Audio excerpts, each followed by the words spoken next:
We are just 6 days away from Election Day, and President Trump is shoring up his base while Joe Biden is looking to expand his electorate. President Trump began the day in Nevada and is making 2 campaign stops in Arizona. Meanwhile, former Vice President Biden is staying in his home state of Delaware, where instead of being on the campaign trail, he and his wife Jill cast their ballots today in early voting. He also addressed the shooting of Walter Wallace Jr. in Philadelphia and the unrest that has followed. There is no excuse whatsoever for the looting and the violence, none whatsoever. I think to be able to protest is totally legitimate, it's totally reasonable, but I think that the looting is just, as the victim's father said, do not do this. It's not what my son, you're not helping, you're hurting, you're not helping my son. Earlier, Biden met with health officials and slammed the Trump administration's response to the pandemic. We've lost more than 220,000 lives of this virus already, but this administration has just given up. Before heading to Pennsylvania, President Trump spoke about a different battleground state, Pennsylvania. He also addressed the early voting that is underway in many states. Here's what the president said. Pennsylvania, we think we're going to do fantastically there. There's tremendous energy, and we've never seen enthusiasm like this. And I think the honest reporters will say, in the history of doing what you're doing, I don't think anybody's ever seen enthusiasm like this. Our voters are going to vote early, but they're really going to vote on Tuesday. They want to wait till Tuesday. That's what the tradition has been. At least the tradition with me happened last time, too. And I'm calling it a great red wave, and I think you're going to see something that's going to be amazing. And for more on this, I want to bring in CBS News White House correspondent Paula Reid.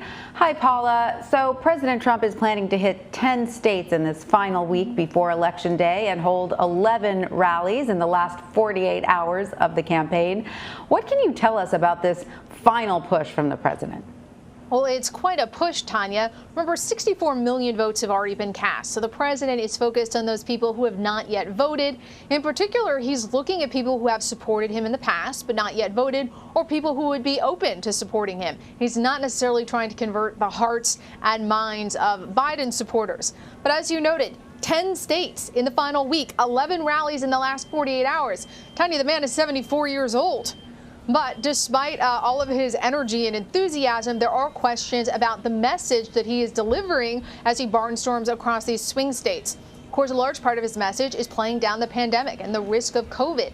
There are questions about whether that is a message that's going to resonate with people, as they know, they can see that there continue to be positive cases in their communities. They may even know someone who has it. To just say it's disappearing, if you look at the polls, overwhelmingly voters do not believe he's done a good job in handling the pandemic.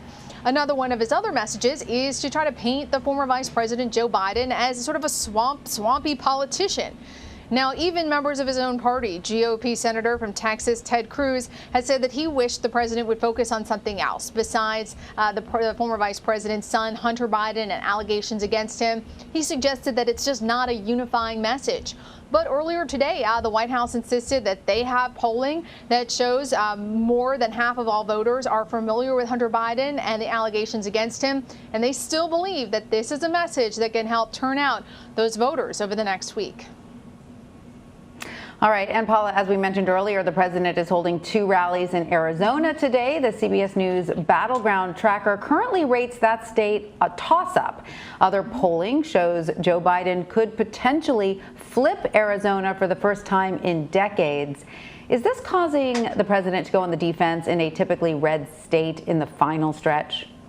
Well, certainly the emergence of Arizona as a swing state could throw a wrench into the president's path to 270 electoral votes. Today, the president is making his 7th campaign stop there, and he's really focused on trying to convince people once again that the pandemic is over. He's basically asking voters in Arizona to ignore the fact that they reported over 1,100 new cases yesterday, as well as 16 new deaths. So it's just not clear if that message is going to be enough to keep that state in the red column. His campaign tells us they still expect to win, but without Arizona, once again, it gets harder and harder to see a clear path to 270. And Paula, what about Democratic nominee Joe Biden? He was in Georgia yesterday making a push for that state, but he will be in his home state of Delaware today. What is his strategy in these final days of the campaign? Well, Tanya, he certainly has a lighter travel schedule. It's something that he has been criticized for. He was asked to defend his comparatively light travel schedule earlier this week, and he got a little testy. He insisted that he is working at least 12 hours a day to win the White House. But even that hour total is something that some people have criticized, given what's on the line. Now, the Biden campaign believes that they should focus on a message about the failed response to the pandemic and health care. The Biden campaign believes they are well served by hammering a message that the president mishandled the coronavirus pandemic and also that his reelection would endanger or risk the Affordable Health Care Act. And they also believe this is a message that really could help them in Texas. Now, that's, of course, a traditionally Republican state, but in a sign of just how optimistic they are about their potential there, they are dispatching vice presidential nominee Senator Kamala Harris to that state to campaign. All right. So, Paula, we also want to ask you about President Trump's website. It appears to have been hacked last night. What's the reaction from the campaign, and do we know anything more about who might have been behind it? That's right. One part of the website was briefly hacked. There was a typo-laden message on the site briefly threatening to, quote, release evidence of the president's, quote, criminal involvement in a supposed scheme to influence the election. Now, the identities of these hackers have not been immediately disclosed. They may not even be known. They managed to crack into just one portion of the website. The Trump campaign's communications director, Tim Murtaugh, he's confirmed that the website was, quote, defaced, but said no personally identifying information of the employees, volunteers, or donors were disclosed. All right. Well, Paula Reid at the White House, thank you so much for joining us.